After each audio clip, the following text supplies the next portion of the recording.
నేను అనునిత్యం చెప్తూ ఉంటాను, ఏ రాజకీయ నాయకుడైనా ఏ రాజకీయ పార్టీ అయినా అధికారంలో ఉన్న ప్రతిపక్షంలో ఉన్న నిరంతరం ప్రజల పక్షాన పనిచేసినప్పుడే అది నిజమైనటువంటి రాజకీయ పార్టీ, రాజకీయ నాయకుడు. కానీ అధికారంలో ఉన్న ప్రతిపక్షంలో ఉన్న నా గురించే తప్ప సమాజం గురించి, ప్రజల గురించి, రాష్ట్రం గురించి మాట్లాడినటువంటి వ్యక్తి నాయకుడే కాదని చెప్పి నేను అభిప్రాయపడుతున్నాను. ఈరోజు శాసనసభ బడ్జెట్ సమావేశాలు ప్రారంభమయ్యాయి. గౌరవ గవర్నర్ గారు ప్రభుత్వ పాలసీని, ఈ సంవత్సరంలో చేస్తున్నటువంటి అభివృద్ధి సంక్షేమ కార్యక్రమాలని స్పష్టంగా శాసనసభ ద్వారా రాష్ట్ర ప్రజానీకానికి తెలియచేశారు. 2-3 రోజుల నుంచి మీరందరూ ప్రచారం చేశారు. ఎప్పుడూ రానటువంటి రాజకీయ పార్టీ ఈరోజు శాసనసభకు వస్తుందని చెప్పి మీరు ప్రచారం చేస్తే నేను మంత్రిగా కాకుండా ఒక శాసనసభ్యుడిగా సంతోషపడ్డాను. అయితే ఈరోజు పరిణామాలు చూస్తే శాసనసభకి వస్తామని చెప్పినటువంటి రాజకీయ పార్టీ కేవలం అటెండెన్స్ కోసమే వచ్చిందని చెప్పి తేటతెల్లమైంది. 60 రోజులు కంటిన్యూగా శాసనసభకి రాకపోతే శాసన సభ్యత్వాలు కోల్పోతారు, తద్వారా ఉప ఎన్నికలు వస్తాయి, ఈ 11 స్థానాలు కూడా ఓడిపోతామని చెప్పి భయపడి ఈరోజు శాసనసభకి సంతకం గురించి, అటెండెన్స్ గురించి వచ్చిన విషయాన్ని తెలియచేస్తున్నా. నాకు తెలిసి కొంతమందికి తెలియకపోవచ్చు, అత్యంత ప్రజాస్వామిక దేశం భారతదేశం.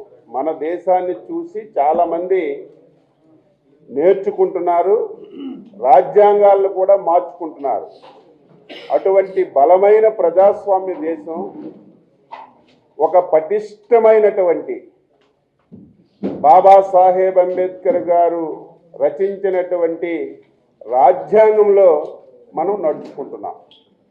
అదేదో ఈరోజు నిన్నో మొన్నో కాదు, దేశానికి స్వాతంత్రం వచ్చినప్పటి నుంచి దేశంలో కానీ రాష్ట్రంలో కానీ ఏ రాజకీయ పార్టీలైనా రాజ్యాంగానికి లోబడి నడుచుకుంటున్నటువంటి విషయం కూడా ఈ సందర్భంగా రాష్ట్ర ప్రజలకు తెలియజేస్తున్నాను.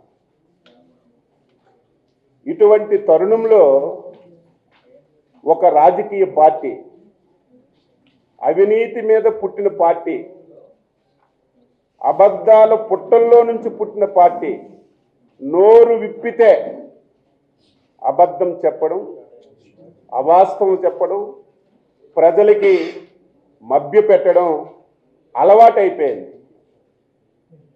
2019-24 ఒక పేపరు, ఒక టీవీ ఉందని, శాసనసభ వేదికగా దొరికిందని చెప్పిన అబద్ధాలే చెప్పి రాష్ట్ర ప్రజలకి నమ్మించాలని ప్రయత్నం చేస్తే మొన్న జరిగినటువంటి ఎన్నికల్లో ఏ విధమైనటువంటి తీర్పు ఇచ్చారో గమనంలో కూడా తీసుకోకుండా, కనీసం మొన్న ఓటమిని ఒక పరిగణలో కూడా తీసుకుండా అదే అబద్ధాలు, అదే అవాస్తవాలు ప్రతిరోజు చెప్పుకుంటూ పోతే, ప్రతిరోజు నా టీవీలో, పేపర్లో ప్రచురించుకుంటూ పోతే ప్రజలు నమ్ముతారని భ్రమలో ఉన్నటువంటి రాజకీయ పార్టీ నాయకులు ఉండడం దురదృష్టం అని చెప్పి సందర్భంగా తెలియజేస్తున్నా.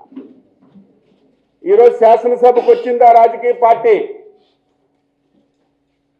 ఏదో ప్రజా సమస్యల గురించి మాట్లాడుతారేమో, ఒకవేళ నిరసన తెలియచేయాలంటే ఏదైనా ఒక ప్రజా సమస్య మీద శాసనసభ దృష్టికి తీసుకొస్తారేమో అని నేనైతే చూశాను.